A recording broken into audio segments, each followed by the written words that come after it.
All right. Hi, everyone. Hope you all had a great lunch. And this is a good post-lunch session to wake you all up on Unity to Unreal Engine transition. And I'm guessing you're all transitioning from Unity to Unreal. It's a good choice. And I'm going to specifically talk a little bit about the mobile development workflow too. But let me just level with all of you. This is not an editor parity kind of a talk. I'm not going to say like, here is the outliner, and here is the hierarchy, and that's not what this talk was all about. So the agenda of today is I'll introduce myself. Most meat of my talk is really things I wish was told when I switched to using Unreal Engine. I'll talk about the rendering differences between the two engines, and similar-ish tools where if you're a Unity developer, you will feel kind of right at home when you're using these tools. Some very Unreal's mobile-specific functionalities that will help you create mobile games using Unreal Engine. And finally, we'll talk about ecosystem and next steps. Sounds good? All right. So about me, I'm Arvind Neelakantan. I'm a solutions architect at Epic Games. I've been at Epic for the last 4.5 years.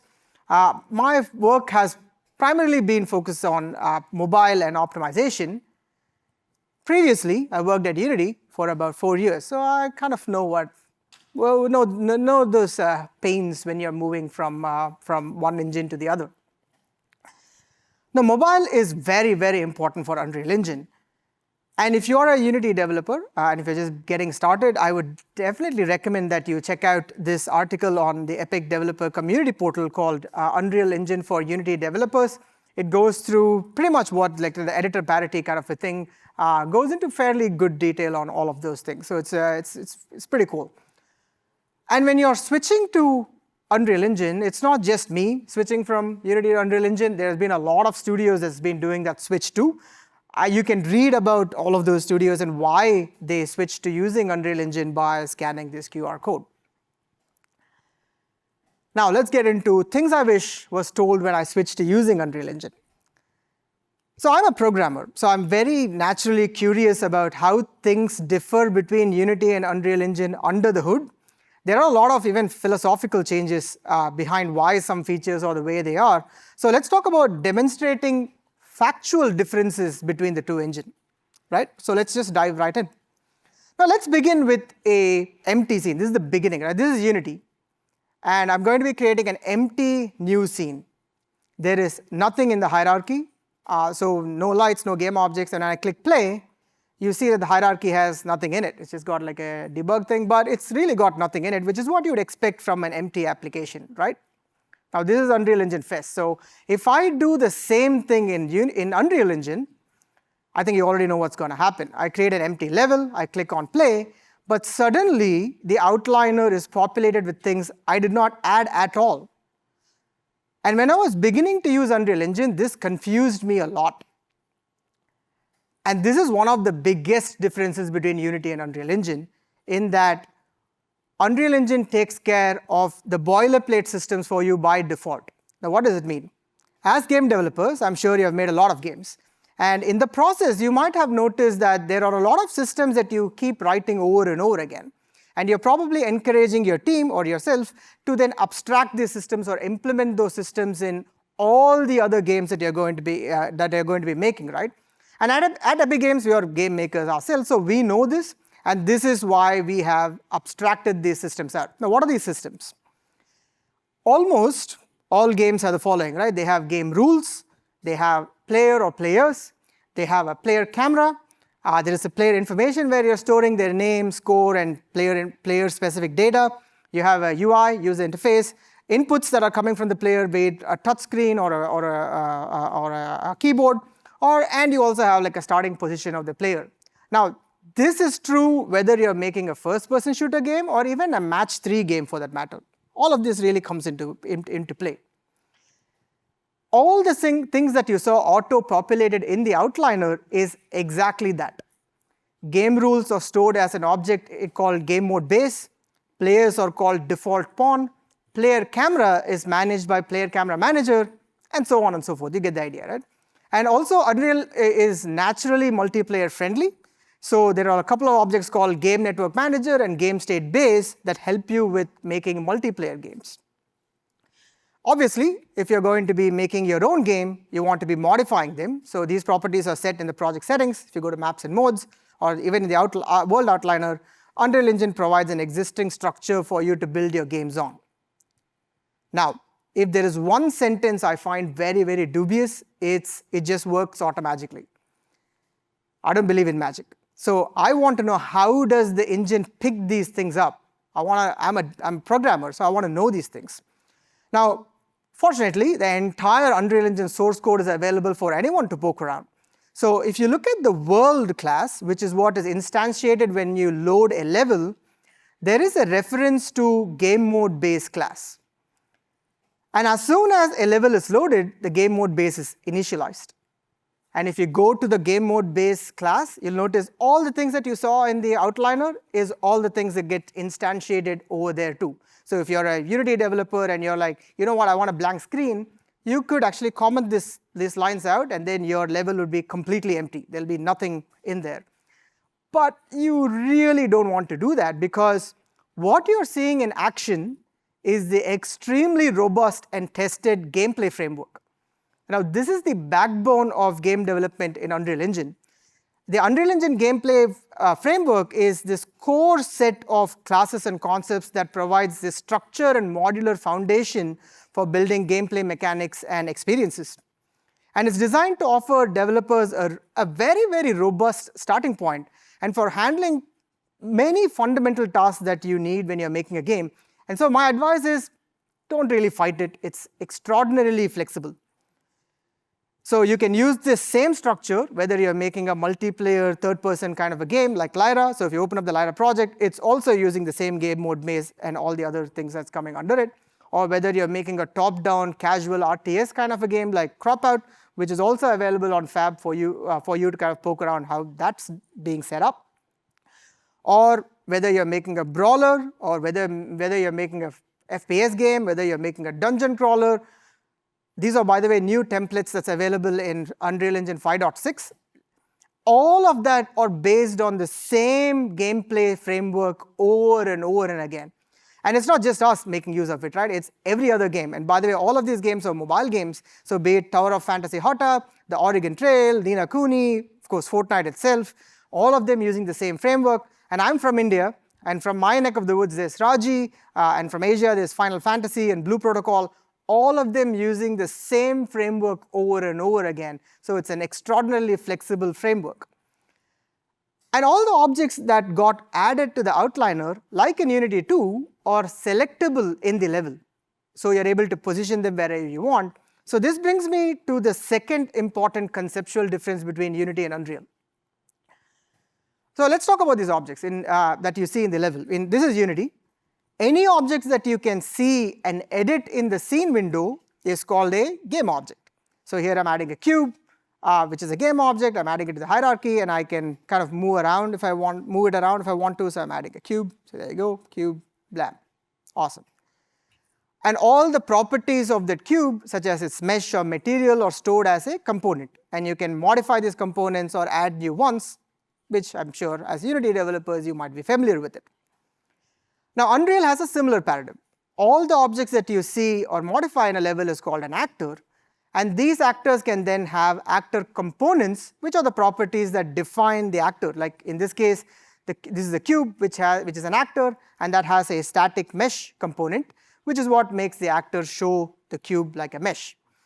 And similar to Unity, you can also add new actor components to the actor by clicking on the Add button. There's a lot of preset actor components also.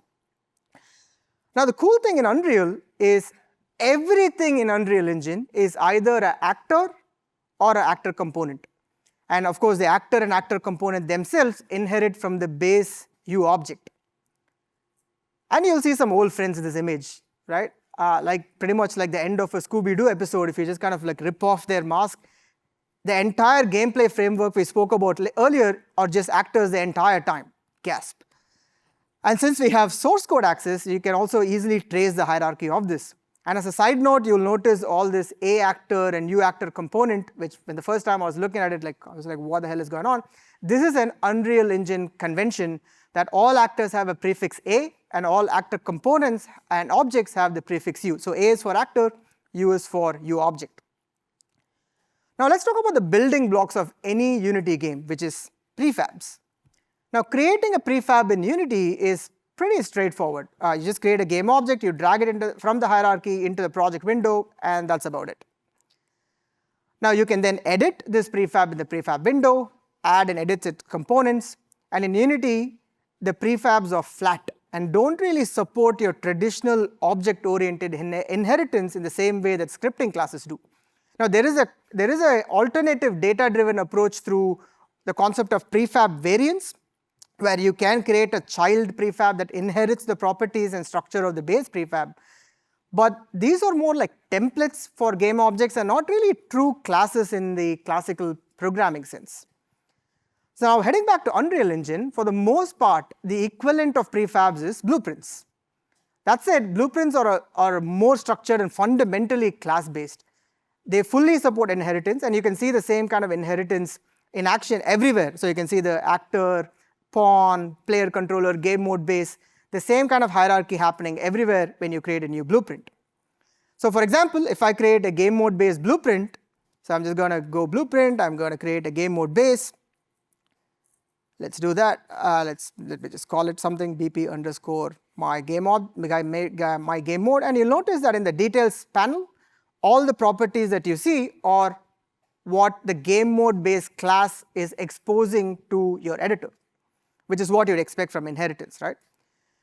And you can, of course, add actor components to the blueprints, just as you would expect. So here I'm adding a static mesh component, and I'm adding a cube mesh to its static mesh property. But the real superpower of blueprints is that it comes with visual scripting. So while adding custom components in Unity requires you to have C# classes which extends mono behaviors, with blueprints you can write complex behaviors just through visual scripting. And blueprint visual scriptings are incredibly powerful in that you're able to ship entire games just using this visual scripting mode without writing a single line of code in C++. So Cropout sample project, by the way, is a really good example of such a project, which is a production-ready project made just using blueprints. So this also means, as an artist or a technical artist, you're now able to contribute more to the game development process rather than having to wait for a programmer to write code to help you with some kind of functionality. Now, blueprints are amazing, and they have a lot of features. So here are some top 5 features that I thought was worth mentioning, especially when I was switching from using Unity to Unreal Engine. Number 1, like I mentioned, all blueprint nodes come with corresponding C++ code. So I don't like black boxes. So anytime I want to know how things work, you can double click on any blueprint node and it'll just open up the Visual Studio to show you what that node is doing. And you can kind of poke around to see like how was it written. Number 4, you can add breakpoints to your blueprints just like you would when you're debugging C++ classes or C# classes in Unity. So here I'm adding a breakpoint to a branch node, and when I reach that node, it breakpointed there. You can also see the call stack of that breakpoint, which is super useful when you're working with any kind of programming language, so you kind of know where that node was being called from. Blueprints also help you visualize logic flows when the game is running. So this is the Cropout game. So whenever I touch the screen to move a villager, the corresponding code gets executed, and I can see that logic flowing in the editor also, which is cool. Number 3 is Unreal Engine comes with a diff tool for blueprints. So if you're a programmer or if you're working with a version control system, you can connect the editor to the version control system and you can diff blueprints to see what were the changes made between one version and the other, which is amazing and is exactly like what you would do when you are writing C# or C++ code. Number 2, well, you always knew that you can copy paste blueprints into this blueprint nodes into the same editor, right? And I always knew that. But you can also copy blueprints to a notepad. So here I'm copying blueprints to a notepad, like a text-based editor, and you can paste that text copied into Unreal Editor, or even use something like this, the ueblueprint.com, I think, website, which has nothing to do with Unreal Engine, by the way, but they're able to read the text file and also recreate the blueprints. And this is a much better way for you to share your blueprints rather than just sending screenshots. And so this is just amazing. This blew my mind when I first knew about it. Number one, this is my most favorite. When you're making a mobile game, you are typically dependent on DLCs to push your content, to push your assets. Blueprints are treated like content assets. So in the context of Unity, let's take asset bundles, which are just compressed archive files which just contains your game assets. And that's the way you distribute your assets for on-demand loading, or for reducing your install size, or for enabling your DLCs. But asset bundles can't contain assemblies, so you can't use them to distribute new C# classes or even change existing C# classes.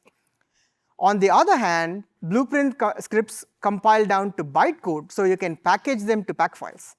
So this can be downloaded by the game after the initial binary installation. So here I'm creating a pack file which includes a blueprint, so a blueprint script. So here is a data asset label that I've used for creating a pack file, so that's a chunk. And in here I can then say, add a priority, I can add a chunk ID, and then also at the bottom you have explicit blueprints, which I can then specify that, hey, these are like blueprints I want to pack along with my DLC, which is amazing. So here are some things to note regarding blueprints as content. So blueprints can be added as DLCs, which is great. When you load your initial binary in your mobile device, the C++ code is loaded in its entirety in its game during the game load itself. Whereas blueprints, on the other hand, are only loaded as required. So it's very important to keep your blueprints as modular as possible, because blueprints referencing other blueprints will also then load. And this can, of course, then impact your memory and your load times. Which is why, if you're working with blueprints, definitely always keep the reference viewer open. So the blueprints can then let you visualize whether it's referencing other blueprints within your game. Now, if you want to know more about how to chunk, how to use DLCs within Unreal Engine, check out this article on chunking. It kind of tells you like how to separate out your blueprints and your assets into chunks, and also shows you how to host it on a server so you can download it after the game has been loaded. Now, an immediate question I get asked about blueprints is performance.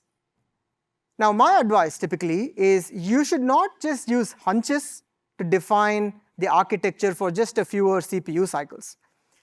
Now, when benchmarking, you need to be aware that blueprints overhead differ based on where you're benchmarking your blueprints. So in this graph, you can see that the play in the editor or Pi blueprints perform very badly. But the same blueprint on a shipping build performs much better. But that said, blueprints do have a little bit of overhead if you're writing as compared to like when you're writing in C++. But that said, a project typically should not just be an either or. It's not just a blueprint project or a C++ project. It should be a combination of both. So you should weigh in both developer efficiency and your hardware performance when you're making a decision whether you're going to be using blueprints or C++. And sometimes the blueprints just have a very tiny overhead which probably even doesn't matter. So now let's take a look at C++ in Unreal Engine, especially like Unreal Engine C++, right? Now, Unreal C++ and Unity C# actually have a lot in common. To begin with, the most common thing that people prefer C# for is the garbage collector. And in Unreal C++, it also has a garbage collector. So remember that UObject I talked about earlier? Anything that is a UObject, which is pretty much everything in Unreal Engine, is managed by the garbage collector. So the garbage collector uses a mark and sweep algorithm to identify and reclaim memory. So it works very much like what you would expect for C#. But remember, I told you I don't like when I just say like things work automatically and like, just trust me, garbage collector works. Don't trust me. Let's see it in action, right? So let me just first create a C++ class. So I'm just going to go to tools. I'll just create a C++ class, and you'll notice that the classes that you're seeing that you can inherit from is also the same kind of hierarchy that you saw earlier for blueprints also. So the same UObject actor component inheritance is also available here. Now, for the sake of this demonstration, I created a couple of classes in C++. And to edit the classes, I'll have to just open it up in Visual Studio. So let's take a look at those classes. So I created a class called myGarbageCollectableObject class, which is marked as a U class. And it just extends a U object, and it really doesn't do much. It's just an object file, like a U object class. Now, I also then created a myGarbageCollectionActor, which is also a U class, and it extends an actor class. Now, this can then be added to my scene because it's an actor. Now, you'll notice that I have this macro called U property added, which means that the garbage or GC or garbage collection will mark it for garbage collection. And it's very important to mark it that way. And in my myGarbageCollectionActor implementation, I have this new object function. Now, in Unreal Engine, U object should be created with the new object function instead of just creating this using the C++ new method. So this function not only allocates memory for the new object, but also registers it for your Unreal Engine's object manager system, making it eligible for garbage collection. So here I'm setting up the garbage collection one. I am creating a new object using the new object paradigm, and then in another function, if I just scroll a little bit down, you'll notice that I'm setting it up as null. So in the cleanup garbage collection demo, I'm just setting it as a null pointer. Now remember, I am not doing the garbage collection. I'm just setting it as null. Now let's go back to the editor, and I'm going to create a new blueprint class which extends the new actor I created, the myGarbageCollectionActor. So in all classes, I'm just going to search for this myGarbageCollectionActor. So I'll create that, and I'll create a new blueprint. Now you'll notice I'm just creating like BP_GC, say example. I'm going to open it up, and I will go to my event graph. And you'll notice that the two functions that I created in C++, I had marked it as a U function, and you'll notice it on the left-hand side. Any function that's marked as a U function with blueprint callable is also available for me as a node in blueprints, in blueprint visual scripting. So I'm calling the setup garbage collection node or the function, having a delay of 10 seconds, and then I'm calling up cleanup garbage collection. And then just because I want to visualize this actor, I'm just going to add a static mesh. Let me just add a static mesh, some random stuff. I like to scroll quite a bit. So I'm scrolling and I'm adding that. That's my actor. Let me save, go back to my new map, and I will just drag this new actor. So what will happen now is this should then be ready for garbage collection. So what will happen is if I compile this, because the actor is on the stage, the two nodes of creating a new object and cleaning up the object where it's just setting up to null. I'm not really cleaning it up. I'm just setting that object to null should then be instantiated, or should be called rather. Now before I show you the demo, be aware that the garbage collection runs in a set interval. So it's a mark and sweep algorithm. So in the project settings, by default the garbage collection happens at every 61.09 seconds. If you like your garbage collection to happen more frequently, you can always change the timing too. So in my case, it happens almost like a little over a minute. So in Unreal Engine source code, memory allocations are usually tagged by a low-level memory tag or an LLM tag. And since Unreal 5.4 for Android and with 5.5 for iOS, we've added support for what is called memory insights. Now it's part of your typical Unreal Insights, and it's a newer tool that can display memory based on LLM tags. It also captures a call stack with each memory allocation and deallocation, allowing you to see where exactly allocations or deallocations are happening. So in this case, this is on the left-hand side is my Unreal deployed on my Android device, and the right-hand side I'm having memory insights. What I really care about is this U object. I know it's very tiny, but U object is what I really care about. Now at about the 60th second, and I'll just pause over here, you'll notice that there is a dip at the very bottom that you can see right there, which is where my garbage collection acted. So you can see right there, if I just scroll or if I just see where the timing of that garbage collection happened, it's just over a minute, like 1 second after a minute, which is what my mark and sweep algorithm was set to, right? So at exactly 61 seconds, garbage collection happened on my uObject class. So with memory insights, garbage collection happens, so hey, I'm not lying. And second, you were also able to pinpoint exactly what uObjects are being garbage collected, and if there are memory leaks or if there's things that are not marked correctly, then you're able to identify them and fix those memory leaks. And in order to make sure that the GC tracks your pointers, make sure that they are marked correctly, because if they're not marked correctly, then they would not be garbage collected. So the most common thing to use is this macro called uProperty, and there's all the other properties like your the tWeak object pointer or tSoft object pointer, depending on whether you want a soft reference or a weak reference.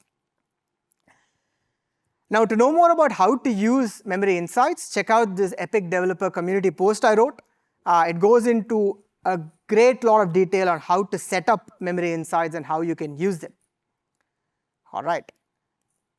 Now, let's take a quick look at the rendering differences between Unity and Unreal Engine. Now, out of the box, Unity provides two rendering pipelines. There is the Universal Rendering Pipeline, or URP, which is meant to perform well on all devices, and you have HDRP, or High Definition Render Pipeline, which is meant to be performant on higher-end devices like PC and consoles. Now, unfortunately, the choice between the two is permanent during game development in Unity. So if you choose HDRP for PC game and later want to switch to URP for mobile development, it is at least not straightforward, to say the least. Unreal, on the other hand, has a unified rendering pipeline. So it's meant to perform cross-platforms from the very start.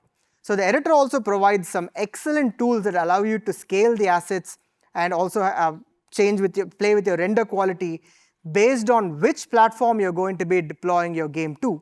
And the unified render pipeline pretty much works the same from like 1, 2, 3, 4, 5, 6, 7, 8, 9, 10 across all platforms, but it kind of varies its performance based on where you're going to be deploying it to.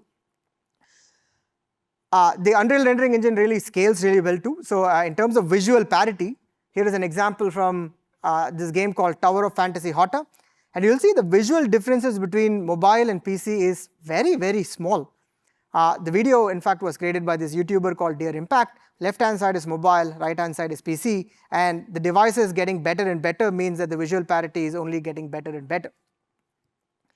And here is another example captured from directly a mobile device from Netmarble's King Arthur. Can you have the sound, please, on this one?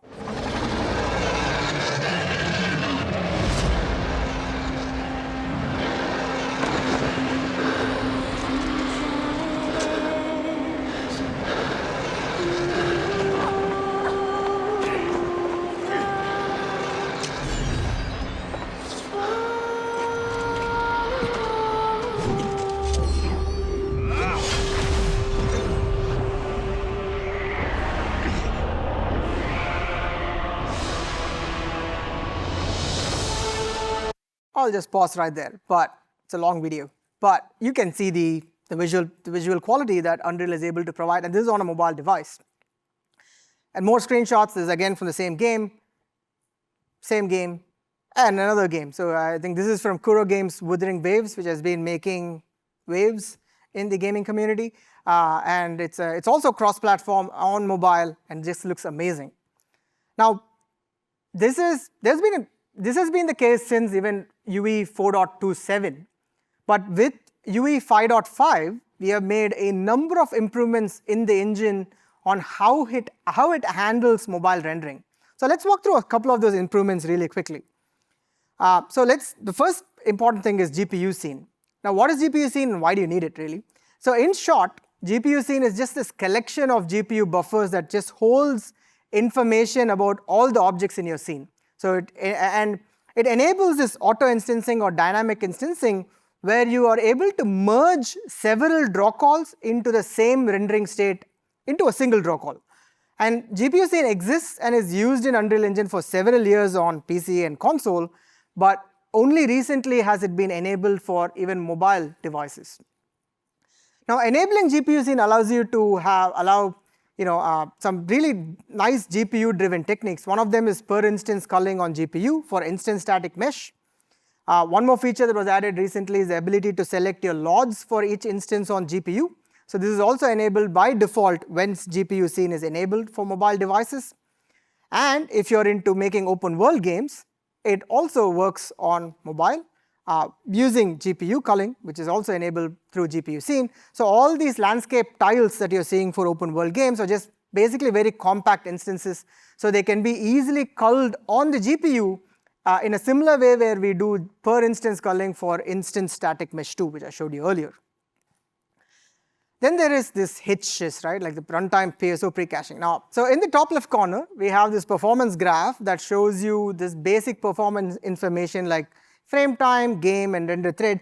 And once your camera moves, so new objects then get on your screen, you can experience this very bad frame drops. I'm sure a lot of folks have seen this, right?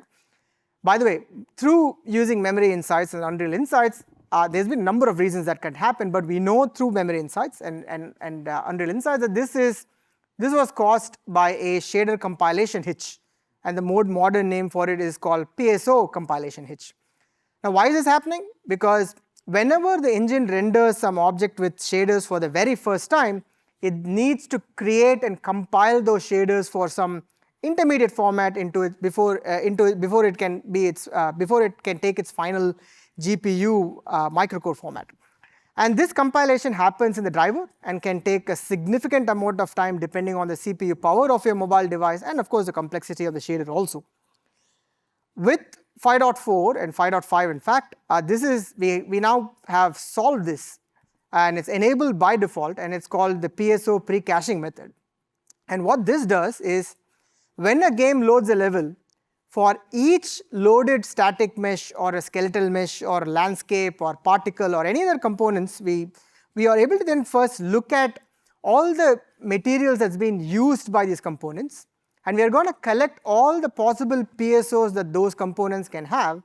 And the idea is, by the time we need to render an object which has some shader in it, it will already be compiled, and this is enabled by default. And you also have some fallback, because if it's not 100%, it doesn't work all the time sometimes. So you want to make sure that there's also a fallback available if you want to. Now next, the number one question I get asked all the time is Nanite and Lumen on mobile devices. Now it works through this desktop renderer on mobile, and it's very much experimental, and it works on recent mobile devices which can in fact enable desktop deferred renderer. Do not use it in production yet, but it's coming. Now let's look at the similar-ish tools between Unreal and Unity, and this is going to be very short. So in Unreal and Unity, so in the physics engine that we use in Unreal is Chaos, in Unity is PhysX. UI and input is handled by common UI and enhanced input. In Unity it's UI system and input system, and they both sort of operate in a similar fashion. When you're doing animation or in-game camera cuts, then you can use Sequencer for Unreal and Timeline and Unity. When it comes to writing shaders, you can use the material editor for visual material editing, and then you have shader graph in Unity. And for particles, we have Niagara, and in Unity, we have particle systems. And all of this, when I was playing around, they kind of act similar in terms of like just the user interface. So you should feel right at home when you're switching from Unity to Unreal Engine to use these systems. Now let's look at some very mobile-specific functionalities that exist within Unreal Engine itself. Now, one of the core concepts or the core philosophies that Unreal Engine believes is you shouldn't be branching your entire game in order to make a mobile game. Whether you're making a PC game, when you're making a PC game or a console game or a mobile game for the same game, it should be in the same code base. And as a mobile game developer or as a mobile game studio, typically there are about 4 quadrants or 4 aspects of your editor that you would like to be working with. First off, you'll be looking at developer efficiency. So whether what's your editor workflows looking like, how easily are you able to deploy your game, your CI/CD pipelines, how easily are you able to test your game, and how easily are you able to collaborate with your team. The second quadrant that you're looking at is mobile memory and optimization. So how well are you able to optimize your asset? You want to be looking at memory insights to track leakages. and also a build and asset delivery system like your DLCs. And your third quadrant is your visual fidelity. You just want the engine to do most of the heavy lifting over here. You want to make sure that the engine just performs well, it looks amazing just out of the box.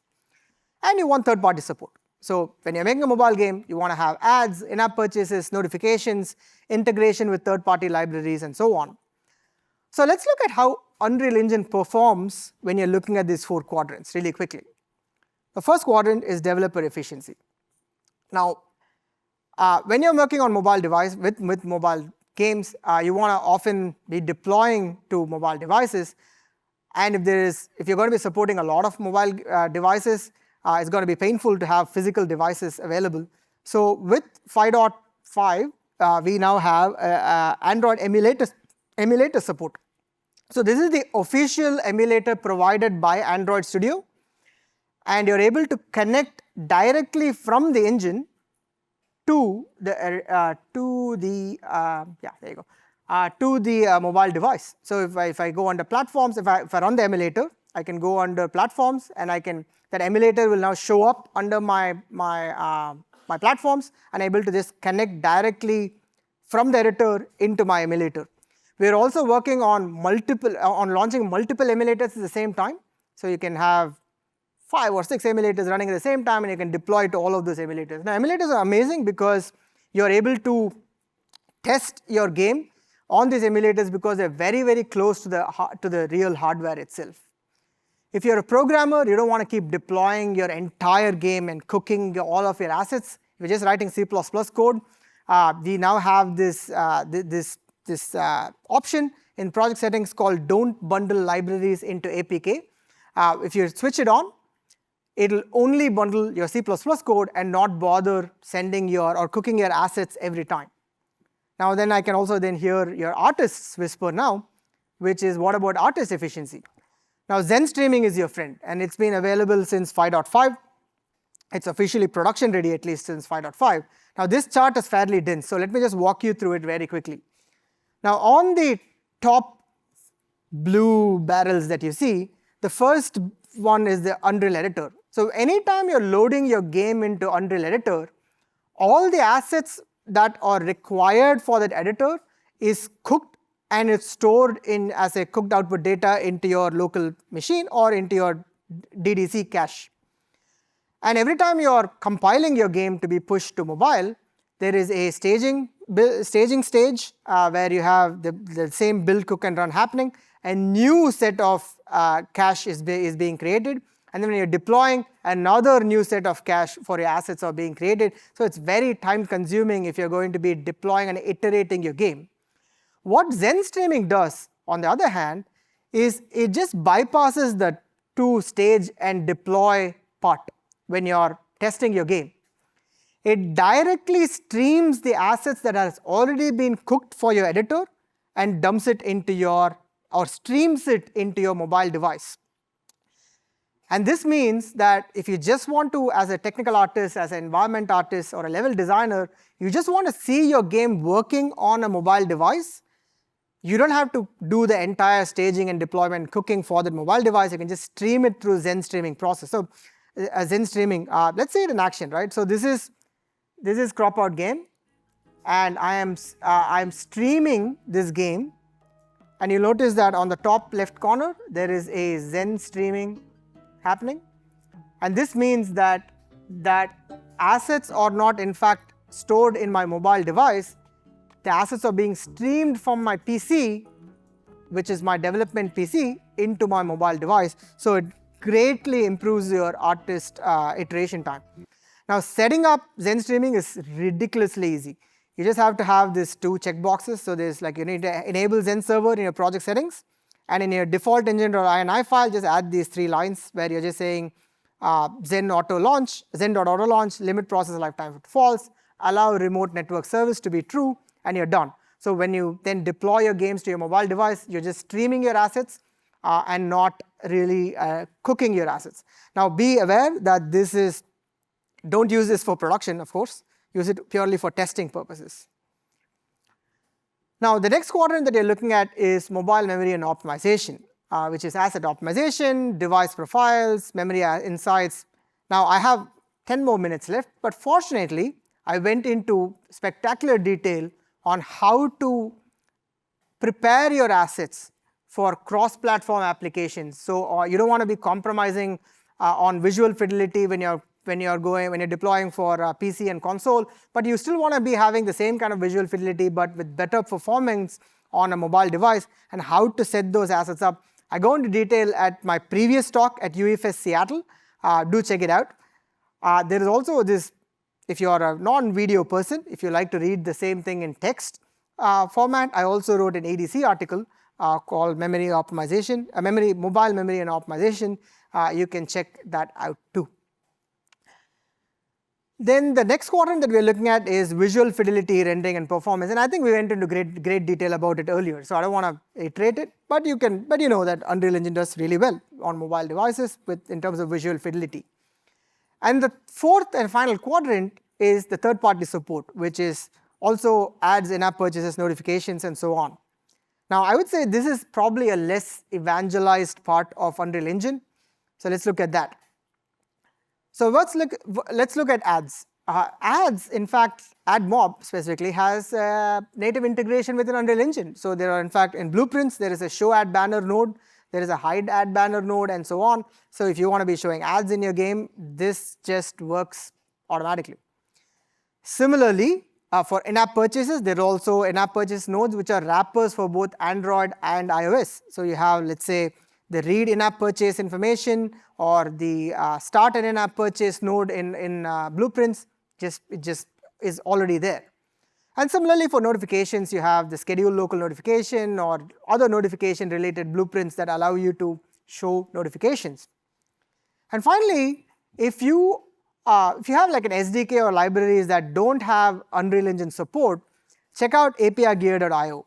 Now, this is an open source tool maintained by Epic Games. So you can then define what the APIs look like in whatever third-party application exists. And API Gear will then generate Unreal native SDKs for you. And you define your business logic after it's generated that plugin for you, which means that you don't have to be worrying about SDK support for third party. It is, you generate the plugin and you just fill in the business logic fairly easily. So with that, when you look at the four quadrants, I think Unreal does pretty well, whether it be developer efficiency, mobile memory and optimization, visual fidelity, and of course, third-party support. And so before I conclude, I hope now you understand why you should be using the gameplay framework and why Unreal doesn't start with a blank level. I also hope that you understand how Unreal's rendering engine scales across platforms and especially useful for mobile games.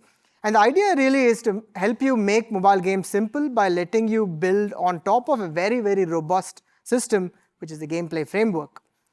And also note that along with the gameplay framework, there are also other frameworks that help you make games, which let you concentrate on actually making the game rather than just creating these boilerplates, like the gameplay ability system or the Mass AI, which allows you to create AI systems, not like your Gen AI, but your NPCs that can kind of walk around, which also ease your entire game development process.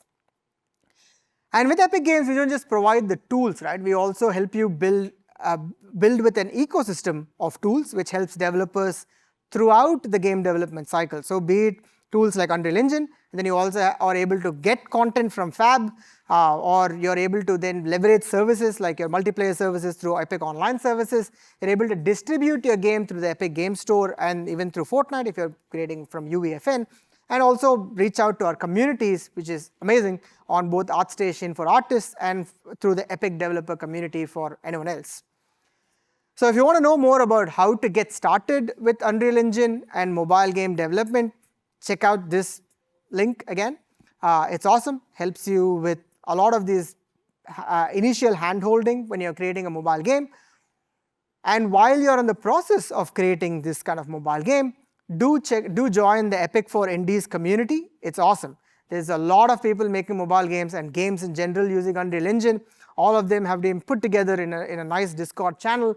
There's a lot of chatter about how to use Unreal Engine, and generally it's a nice community for you to ask questions. And once you make your game, can then publish it on the Epic Game Store, which is now available on iOS and Android in certain countries, or iOS in certain countries, and for Android globally. So you can then start making games a business for you, which is awesome. So with that, that's my talk. So thank you so much. I hope that helped you with transitioning from Unity to Unreal Engine. Thank you.